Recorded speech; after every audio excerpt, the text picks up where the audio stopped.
గురుర్బ్రహ్మం గురుర్విష్ణు గురుదేవో మహేశ్వర గురు సాక్షాత్ పరబ్రహ్మ తస్మై శ్రీ గురువే నమః. వేదికపై వచ్చిన గురువులకి నాకు ఇక్కడ ఆహ్వానించిన మానవ శిష్యులైన నారాయణ సభ్యులకి ఎక్కడికి వచ్చిన ఆత్మస్వరూపులందరికీ నా హృదయపూర్వక పాదాలు ఉంటున్నారు. గురు చెంతన చేరి ఎలా ఉండాలి, గురువు దగ్గర భక్తిని ఎలా నేర్చుకోవాలి అనేది ఈరోజు వివరించుకుంటూ అది వైరాగ్యం వైపు తీసుకెళ్తాం. దాన్ని అంటే భక్తి ముందు తెలియాలి అంటే, భక్తి మార్గం ముందు మనకు బాగా అనుభవంలోకి రావాలి అంటే ముందుగా మనం చేయవలసిన ధర్మం అవుతుంది. అదేమి తెలుసా? కర్మ. కర్మయోగం లేకుండా భక్తి యోగం అలవడదు. ఆ ముందు కర్మ అంటే ఏదో తెలియాలి.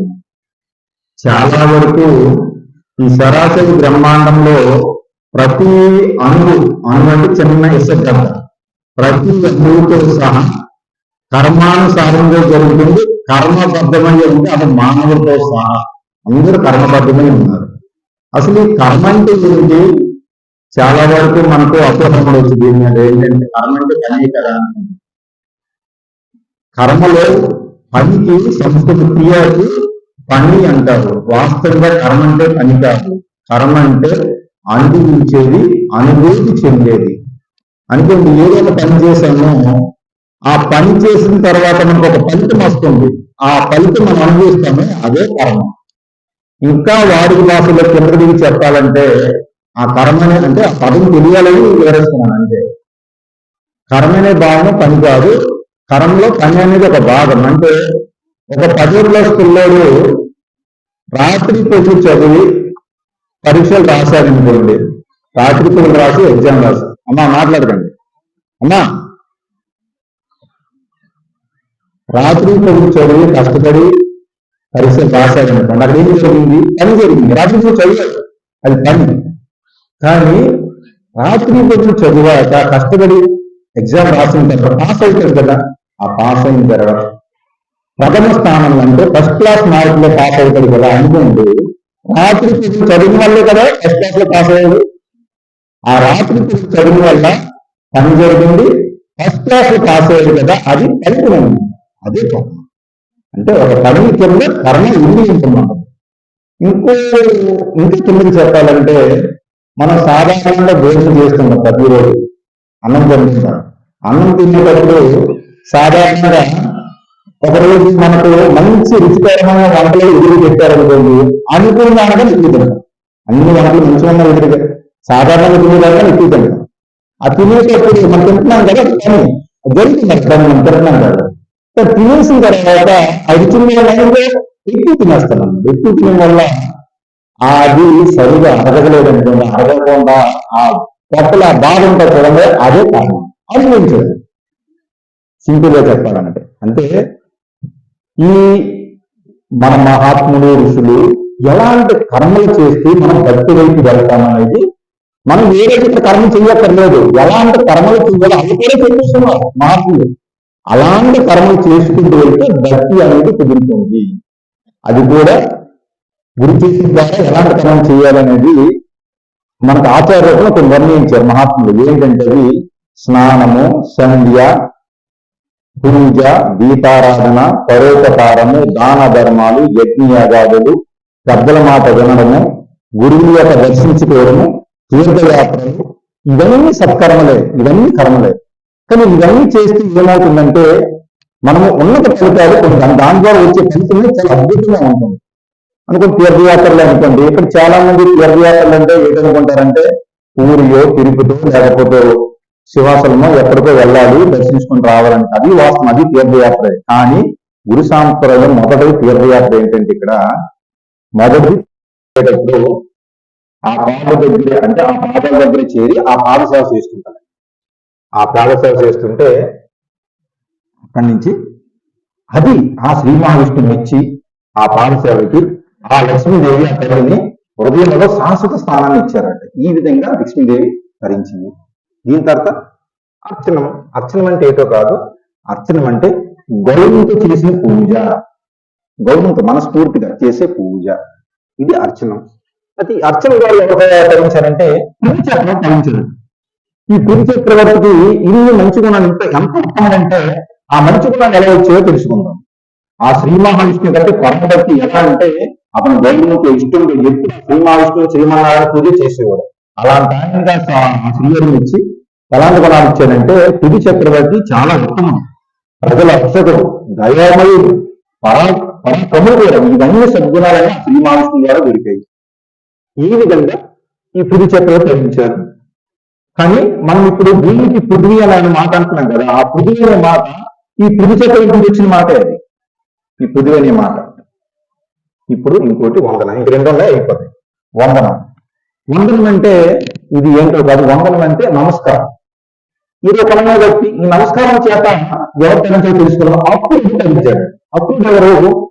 ఈ కంసుడి దగ్గర ఉండే ఒక మంత్రి ఇతను.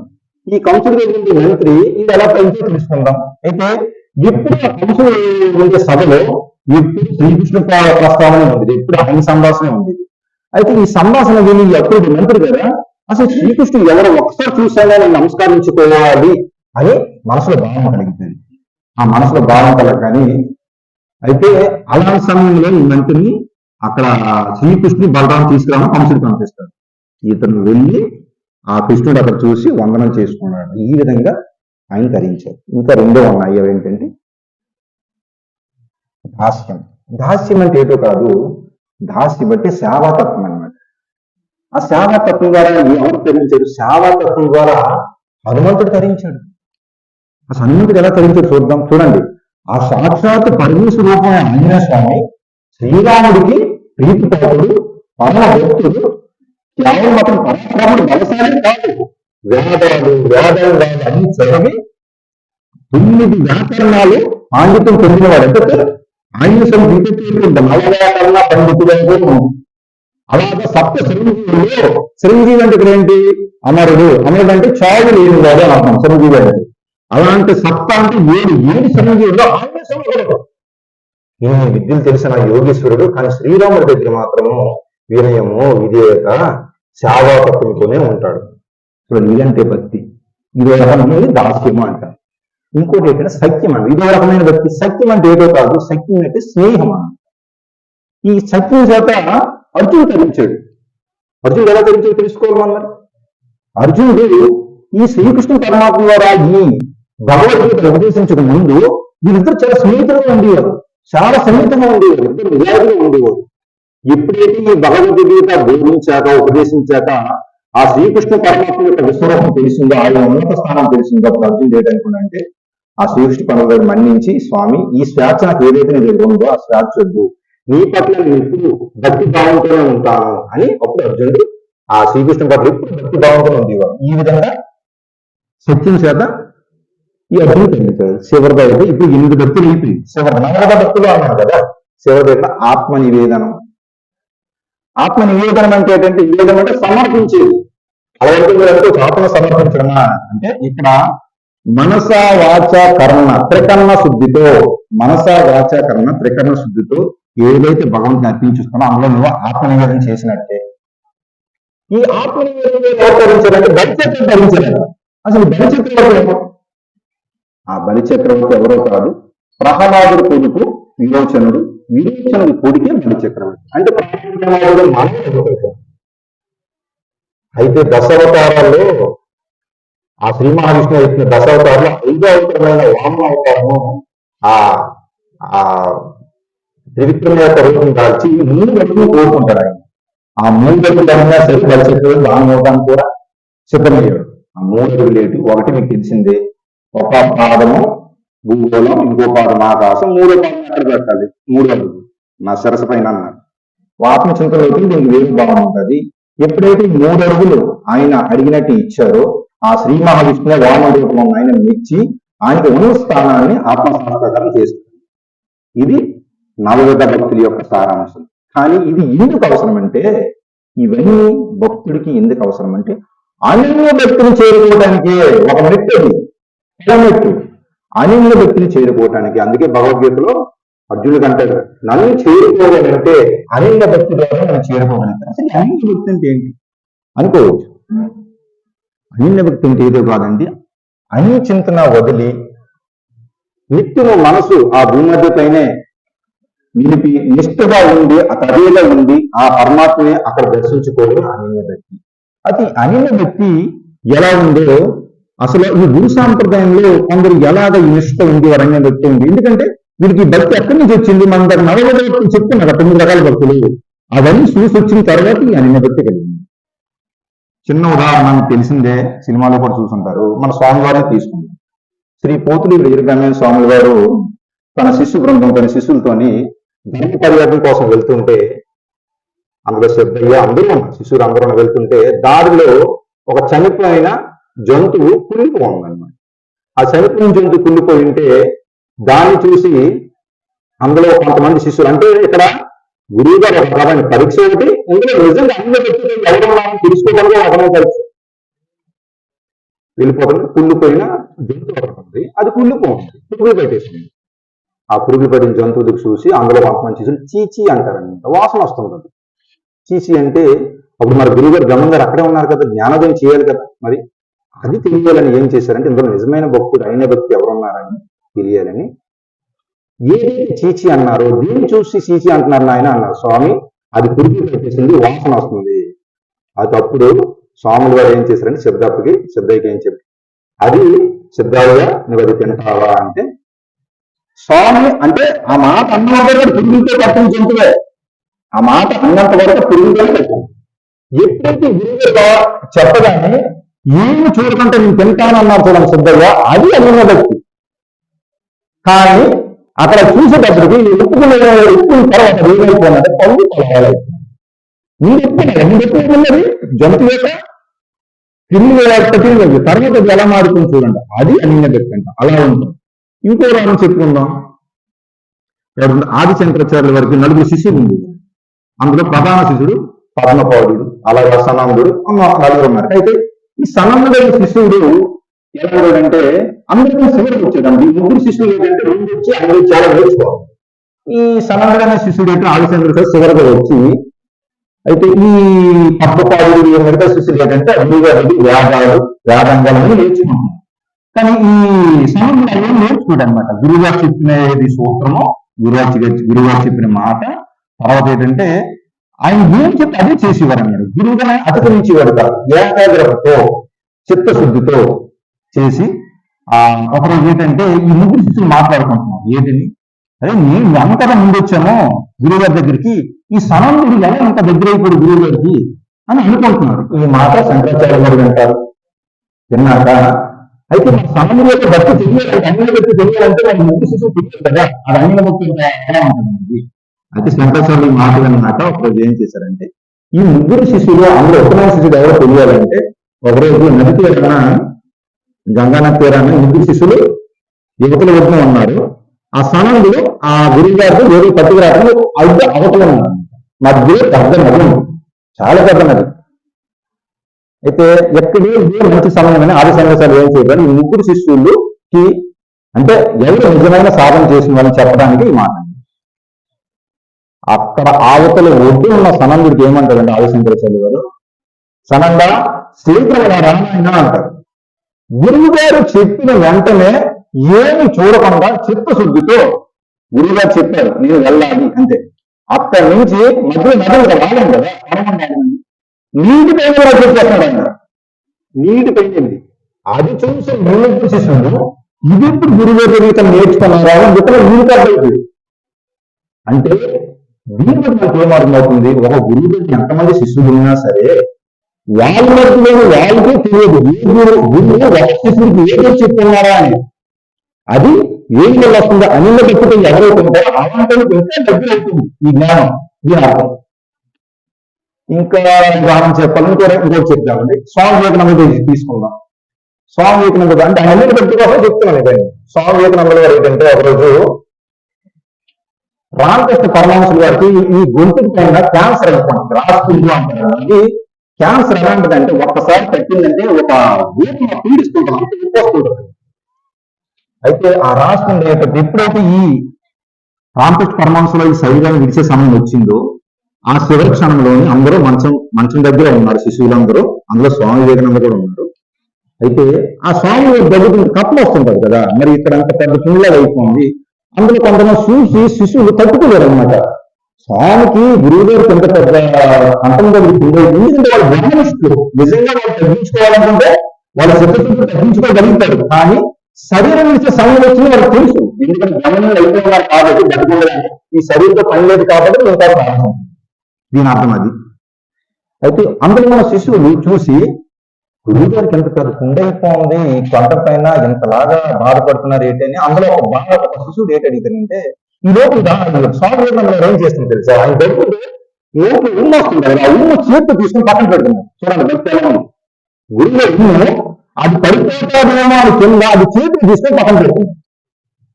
అయితే ఇది మిగతా చూసి అయితే స్వామి వారికి అర్థమైంది ఏంటని, గురువు గారు ఏ స్థానంలో ఉన్నారు అసలు ఎంత ఒట్టు పెట్టి ఈ క్యాన్సర్ అనే పొందుకోవడం కూడా బాధలు కూడా తట్టుకొని ఏం చలించకంటే మొహంలో ఆనందంతో ఉన్నది ఎలా సాధ్యం, స్వామి ఎదురంగ వల్ల తెలుసు అనిన్న వ్యక్తి. అయితే అందులో ఒక శిశువుడు ఒకటి అడుగుతాడు ఏంటని, గురుగారు చిన్న కుండ అయితే చిన్న నొప్పి వస్తే నేను తట్టుకోలేము, ఇంత పెద్ద నొప్పిని మీరు ఎలా కలుస్తున్నారు గురువు గారు అని అడిగితే, ఇంత చిరునవ్వుతో ఇంత ముఖం ఇంత కలతో మీరు ఎలా ఉన్నారని అడిగితే అప్పుడు రామకృష్ణ పరమహంస ఇచ్చిన సమాధానం ఏంటి తెలుసా, నాయన మీరు నాకు ఇక్కడ ఏదో పుండు అయిపోయింది, చాలా నొప్పి పెడుతుంది అని ఇదే చూస్తున్నారు, కానీ నా మనసు జన్మం పైన ఆత్మచింతనతో ఉన్నాను, అది నీకు కనిపెట్టావు. అది స్వామి వివేకానంద గారు తెలిసింది కాబట్టి నాలో వచ్చిన ఎందుకు కూడా తీసుకొని పక్కన తీసుకున్నారు. ఇది అన్య వ్యక్తి. చూడండి ఎలా గురుభక్తి అనేది ఎలా ఉంటుంది. శివర్గా చెప్పేసి ఆగడం అన్య వ్యక్తి. అయితే ఇంకోటి ఇంకా అయితే తులసిదాస్ గారు తీసుకున్నాం. ఇప్పుడు మూడు తులసిదాస్ కోసం ఆ రామభక్తి కోసం మనం చెప్పుకుంటున్నామంటే అది ఎంత తులసిదాస్ ఎంత వరించుకోక రాముడి కోసం ఈ రోజు ఆంజనేయ రాసిన అది హనుమాన్ సరస్వతి తులసిదాస్ గారు రాసింది, అవన్నీ ఎంత గొప్పగా కూడా ఈరోజు చెప్పుకుంటున్నాం తులసిదాస్ గారి కోసం. అయితే తులసిదాస్ గారికి ఒక భార్య ఉంది, చాలా అందంగా ఉంది, చాలా అందంగా ఉండేది. తులసిదాస్ గారికి భార్య అంటే చాలా ఇష్టం. ఎంత ఇష్టం అంటే ఒక్క క్షణం కూడా ఇది వదిలేదు. ఒక ఎక్కడ పనిలోకి వెళ్ళాడనుకోండి వాళ్ళ భార్య మీకు వస్తుంటది. అలాగా ఒక్క క్షణం కూడా విడని ఆయన ఒక పనిలోకి వెళ్తాడు, మధ్యలో వచ్చేస్తుంది. ఏం వచ్చేసాడంటే నేను అడుగుతూ వచ్చేసేవాడు మధ్యలో. అంత ఇష్టం అన్నమాట భార్య అంటే. చూడండి అంటే అది భార్యతో ప్రేమ అవ్వచ్చు, కానీ అనిపించడంతో అక్కడ ఉన్నాడు. భార్య మీద ప్రేమ, కానీ మనసులో ఇంకా నా భార్య అంటే నాకు ప్రేమ. అయితే ఒకరోజు ఆ మహాతల్లి ఏమంటదంటే తులసిదాస్ గారి భార్య, ఏమండి చాలా రోజులైంది, నేను అమ్మగారింటికి ఒకసారి వస్తానండి అని అంటారు. అయితే అమ్మగారింటికి వెళ్తాను మాగారికి ఇద్దరు వెళ్ళి ఆవిడ ఇంటికి పోయింది. అయితే రాత్రి ఒక్కడే ఉన్నాడు, పడుకుంటే నిద్ర పట్టట్లేదు. ఎందుకంటే అలపడిన జీవితం అలవాటు జీవితం ఇది, నిద్ర పట్టట్లేదు. అలాగే పడుకున్నాడు, ప్రయత్నిస్తున్నాడు. రాత్రి 10 అయ్యింది, 11 అయ్యింది, 12, 1 గంట వరకు నిద్ర పట్టట్లేదు. భార్య లేదు, భార్య గుర్తుకొస్తుంది. ఒక క్షణం కూడా పొందారు భార్య. అయితే ఆ రాత్రి 1 గంటకి ఆ సూర్యుడు మనసుని ఏం నిర్ణయించుకోండి అంటే, నేను నా భార్య మీకు చూడాలంటే, మీకు చూడాలంటే ఫిక్స్ అయిపోయింది మనసులో. అప్పుడు నిర్ధారణ తెలిపాడు, ఈ రోజు నేను ఈ రాత్రి భార్యను చూడను అనమాట. రాత్రి రోజు నిద్ర పడుతుందండి. అత రాత్రి సూర్యుడు బయలుదేరిన ఆ అత్తమానం కూడా ఎక్కడుంది, మధ్యలో పెద్ద నది, యువతల ఒడ్డిన ఈ తులసిదాస్ గారి అవతల అత్తమానం చాలా పెద్ద నది అనమాట. అతను నది దాటాలని పడవ కావాలి కదా, ఆ రాత్రి పడవ ఎక్కడ దొరుకుతుంది. అయితే ఇంట్లోంచి బయలుదేరి అక్కడికి భార్యను చూడటాను వెళ్తే అక్కడ నది ఒకటి వచ్చింది. నది ఎలా దాటాలి, భార్యను చూడలేనే, నువ్వు చూడాలని మనసులో నిర్ణయించుకుంటే ఏదో కావాలి, ఏదో ఒక బుక్క లాంటిది, ఏదో ఒక చిన్న కర్రలాంటి వెళ్ళిపోవాలి. అయితే చూస్తే చీకట్లో ఒక బుక్క లాంటి తేలికొని వస్తుంది. ఆ ఎక్కి చేతితో ఇలా అనుకుని ఒక రోడ్డుకి వెళ్ళిపోయి అది తిరిగి చూస్తే చచ్చిన శవం. ఆయన తిరిగి చూడాలి. ఆ సీరియల్లో మనకి వాడి కోట్లు అంటాం కదా, కాముడితో కలిపి ఈజీ కనిపించింది ఈ విధంగా అనిపి. అయితే చూస్తే చనిపోయిన శవం అది కూడా గమనించలేదు ఆయన, వెళ్ళిపోయాడు. ఇంకా నా భార్యను చూడాలి అని ఒకటే భావన అనుకోండి, ఏకంగా అంతా కనిపించట్లేదు. అయితే ఇంటి దగ్గరికి వెళ్ళారు. ఇంటి దగ్గరికి వెళ్తే మరి ఇంటి దూరం వెళ్ళి అత్త మనం ఎదురవుతారు కదా, వాళ్ళు చూసేది భార్యను చూడాలి. అది కూడా ఎదురవుతారు. ఆయన జరిగి ఇంటి దగ్గర నుంచి వెళ్తాడండి. వెళ్తే అక్కడ ఎక్కడైనా ఎక్కి ఎలా ఎక్కాలి, తోడు కావాలి. ఆ తోడు కానీ ఏదో ఆ సీకటి తోడు అది పట్టుకొని ఎక్కేసి భార్య దగ్గరికి వెళ్ళిపోయాడు, పై మీదకి వెళ్ళిపోయి అది చూస్తే పౌనసలు చూడండి, అది పెద్ద పౌనసలు. ఆ తర్వాత ఆ భార్యను చూసి ఆనందించి ఈ సంవత్సరాలు ఆ భార్య చూసి ఆశ్చర్యపోయిందని కదా, ఇంతవరకు నా కోసం వచ్చేసాడు ఏంటని. చూడండి, ఒక్కొక్క సందర్భంలో భార్య కూడా ఈ తులసిదాస్ చరిత్ర వల్ల మనకి ఏం అర్థమవుతుందంటే భార్య కూడా ఒక్కొక్క సమయంలో గురువు అవుతాయి అని అర్థం. ఒక్కొక్క సందర్భంలో వైరాగ్యం కూడా వస్తుంది అతని వల్ల. ఎలా అంటే అప్పుడు తులసిదాస్ గారి భార్య ఏమంటారు తెలుసా, ఇంత రాత్రి ఇంత పిచ్చి ప్రమాణాలను పెంచుకుని నా దగ్గరికి వచ్చేసావే, ఇదే ప్రేమ అందులో సగం రాముడు దర్శనం. ఓ నాయన, అక్కడ కలిగి వైరాగ్యం. ఇదే ప్రేమ ఆయన పెట్టాడు, అందులో సగం రాముడితో పెట్టుకుంటే రాముడు దర్శనం చూడండి. అనేక వ్యక్తి ఏకాగ్రత చిత్తశుద్ధితో అంటే భార్య పరిస్థితి కోసం ఎక్కడ పెట్టమంది రాముడిపై. ఆ తర్వాత జరిగినది మనకు తెలుసు, అందుకే అక్కడ జరిగింది కాబట్టి తులసిదాస్ గారు ఇంకా చెప్తాం. ఇది అనన్య భక్తి అంటే. ఇప్పుడు కర్మ భక్తి మనకు తెలిసింది, ఈ నిజమైన భక్తి మనకు తెలిసింది గురువు ద్వారా. గురువు చెప్తాడు ఇవన్నీ మనకు, గురువు ద్వారా తెలిసిన తర్వాత దీనివల్ల ఏం పుట్టింది మనకు, మనసు నిశ్చలం అవుతుంది, మనసు ప్రశాంతం అవుతుంది. కర్మ ఎంత సత్కర్మ చేశారో మీరు ఆ సత్కర్మ భక్తి గురించి చెప్తున్నాం. ఈ భక్తి అంటే ఏం తెలిసింది, ఈ భక్తి ద్వారా మనకు జ్ఞానం కలుగుతుంది. ఆ జ్ఞానమే ఆ మనసు నిశ్చలమైన తర్వాత ఏమవుతుందంటే జ్ఞానం కొడుతుంది. అది ఏ జ్ఞానం అది, నేను ఈ శరీరం కాదు, నేను ఆత్మస్వరూపుణ్ణి. ఆత్మస్వరూపుడు అయినా సరే ఈ సర్వం వ్యాప్తించి ఉన్నాయి, ఈ ఆత్మీయ కదా నిండి ఉంది, ఆ ఆత్మలోనే కదా పరమాత్మ దాగి ఉంది, అది నేను తెలుసుకోవాలి. ఇది కేవలం ఏం జరిగింది, కేవలం మనకు జ్ఞానమే కలిగింది. ఏంటండి, నేను శరీరం కాదని అనుభవం కాదు, ఇది జ్ఞానం కలిగింది. నేను శరీరం కాదు, ఇది నేను ఆత్మస్వరూపుణ్ణి. అందుకే ఉత్తర గీతలో గత మైత్రి ఉపనిషత్తులో దేవో దేవాలయ జీవో దేవో సనాతన ప్రజేజ్ఞ నిర్మాల్యం సోహం భావేన పూజయే. అంటే ఈ దేహమే ఒక దేవాలయము. ఆ దేవాలయంలో ఎవరైతే ఈ దీన్ని తీసుకెళ్లి ఆడిస్తున్నారో ఆ సాక్షి భూతులు వాడే సనాతనుడు, వాడే ఆత్మ, అదే నువ్వు. ఇది దీనాత్మ. కానీ ఇక్కడ భావం దొరికింది, నేను ఆత్మస్వరూపుణ్ణి, ఈ ఆత్మలోనే పరమాత్మ తత్వం దాయిగా భావం దొరికింది. కానీ జ్ఞానమే దొరికింది భావం. కానీ ఇప్పుడు ఈ శరీరం మీద వైరాగ్యం రావాలంటే జ్ఞానం కలగడం అంటే కాదు, తెలిసింది ఈ శరీరం కాదు, తెలిసింది మాత్రమే మన వైరాగ్యం వచ్చేస్తుందా, రాదు. ఎందుకంటే ఇది దీనిపైన వైరాగ్యం అనుకోవచ్చు. వైరాగ్యం అంటే దీని మీద అసహ్యము, అంటే ఈ శరీరం కానంటే దీనికి అసహ్యం కలగాలి. మరి అసహ్యం కలగాలంటే శరీరం తక్కువ తెలియాలి కదా. అందుకోసం జ్ఞానం కలిగిన తర్వాత వైరాగ్యం అంటే ఏంటి, వైరాగ్యం కలగాలంటే ముందు ఈ 96 తత్వాలతో శరీరం ఏర్పడిన 96 తత్వాలు తెలియాలి. ఆ 96 తత్వాలు ఏంటి, ఇప్పుడు 96 తత్వాలు తెలిసి అప్పుడు నీకు పూర్తి జ్ఞానం లభించి గురు శంకరం ద్వారా అది ఎలా కలుగుతుందో ఏంటంటే ఈ 96 తత్వాలు ఏంటో పూర్తిగా చెప్పేసి దీంతో వైరాగ్యం వల్ల ముగించేసి జ్ఞానం తీసుకుంది. అంటే మొదటిది 5 అంతఃకరణాలు, దీన్ని అంతరింద్రియాలు అంటారు. ఏంటంటే మనసు, బుద్ధి, చిత్తం, అహంకారం, జ్ఞానం. తర్వాత పంచభూతాలు, అవేంటి, అవి 5. ఇవన్నీ అందరూ 90 తత్వాలు ఏంటి చిత్తం, శరీరం 90 తత్వాలు తెలియదు. ఇవి తెలిస్తే కానీ వైరాగ్యం రాదు కదా. ఈ శరీరం కాదని నేర్పు అనేసావు, జ్ఞానం కలిగింది, కానీ అనుకూలంగా రావాలి కదా. అది ఎలాగో చెప్పుకుంటూ ఎక్కడికి వెళ్తే నిర్మోస్తున్నారని చెప్తున్నాం. మూడోది 5 స్పర్శేంద్రియాలు, శబ్ద, స్పర్శ, రూప, రస, గంధాలు. పంచ జ్ఞానేంద్రియాలు, చెవి, చర్మము, కన్ను, నాలుక, ముక్కు. పంచి కర్మేంద్రియాలు, ఇంకా జ్ఞానేంద్రియాలు చెప్పినప్పుడు కర్మేంద్రియాలు. కర్మేంద్రియాలు ఏంటంటే అవి 5. అవేంటంటే నోరు, చేతులు, కాళ్ళు, జనేంద్రియము, గుదపాయము, అంటే మల విసర్జన ద్వారము. ఇవొక 5. ఇవి 5 కాకుండా ఈ శరీరము సప్త ధాతువులతో తయారైంది. 7 ధాతువులు ఉన్నాయి దీంట్లో. అది ఏంటది, రసము, రక్తము, మాంసము, మేధ, అస్థి, మజ్జ, శుక్ర, శోణితారు. ఇవి కూడా ఇందులోనే ఉన్నాయి. దీంతో పాటు 3 గుణాలు ఉన్నాయి, సత్వగుణము, రజోగుణము, తమోగుణము. ఈ గుణాల్లోనే 6 వర్గాలు ఉన్నాయి. ఆ వర్గాలు అంటే అరిషత్ వర్గాలు: కామము, క్రోధము, మోహము, లోభము, మదము, ఆశ్చర్యం ఇవాళ ఉన్నాయి. ఇవి కాకుండా చక్రాలు కూడా ఇందులోనే ఉన్నాయి. మూలాధార చక్రము, స్వాధిష్టాన చక్రం, మణిపూరక చక్రము, అనాథ చక్రం, విశుద్ధ చక్రం, ఆగ్నేయ చక్రం, చివరికి 7 చక్రం సహస్రాన చక్రం. ఈ చక్రాల్లోని మనకి దీన్ని అలవాలంటే 72,000 నాలుగు శరీరము. ఆ 72,000 నాళ్ళు ప్రధానమైనది మనకు సాధనకు ఉపయోగపడేది దశవిధ నాడులు. అవి 10. ఏడనాడి, పింగళనాడి, సుషుమ్న నాడి. ఈ సుషుమ్న నాడి ఇంకో మాట ఏంటంటే బ్రహ్మనాడి కూడా అంటారు.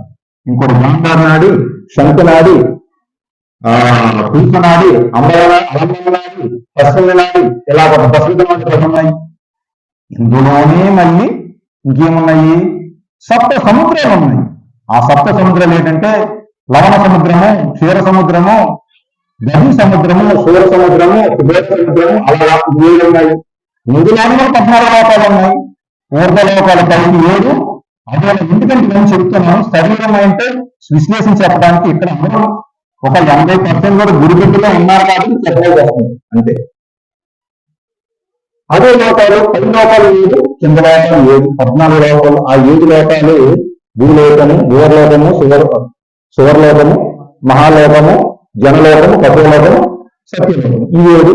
అలాగే అదే లోకాలు కిందకి 7 అతలము, వితలము, సుతలము, మహాతలము, తలాతలము, అలాగే పాతాలము, పురాతలము, ఇవన్నీ 7.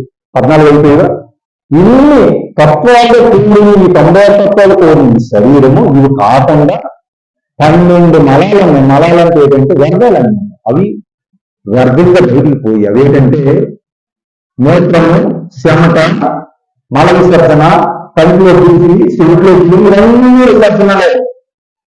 ఇంత దీంతో మలంతో కూడిన ఈ శరీరం ఉదయం వేసి కొద్దిగా ఆలస్యంగా స్నానము మనం ఆలస్యం చేస్తే మన శరీరం చూసి మనమే పెట్టుకోవడం వ్యాసం. అలాంటి శరీరం మీద విరక్తి కలిగి ఆ పరమాత్మ పైన రక్తి కలగడమే వైరాగ్యము. ఇలాంటి శరీరం మీద విరక్తి కలిగి ఆ పరమాత్మ పైన రక్తి కలగడమే వైరాగ్యము. చూడండి ఎంతలా చెప్పారు. ఇప్పుడు మన చిన్నప్పుడు పుట్టాము బాల్యము. మీరు ఈ శరీరాన్ని చూడండి. ఈ శరీరం మనం చిన్నప్పుడు బాల్యము, యవ్వనము, కోమాటం వద్దాక మనం నోటాము. బాల్యంలో చూడండి మన శరీరం ఒకలాగా ఉంటుంది. మళ్ళీ వయసులో యవ్వనంలో చూడండి ఒకలా గట్టిగా ఉంటుంది శరీరం. అలాగే కౌమారంలో చూడండి మళ్ళీ శరీరం మారిపోతుంది. మళ్ళీ వద్దాక ముసలితనం మొదలుపెట్టుకోవాలి. అంటే పుట్టినప్పటి నుంచి సంఖ్యలో ఒకలా ఉన్నది శరీరం మార్పు చెందుతూనే ఉంది. మరి అలాంటి మార్పు చెందే శరీరం మీద నీకు ఇంత మమకారం ఎందుకు? అలాంటిది ఎప్పుడు నిత్యము పుట్టినప్పటి నుంచి చనిపోయేదాకా ఎప్పుడు ఒకేలాగా ఆత్మకైనా ఆత్మ దర్శించుకోవాలని మనసు కలగట్లేదు. దీనినే మాయా అంటారు.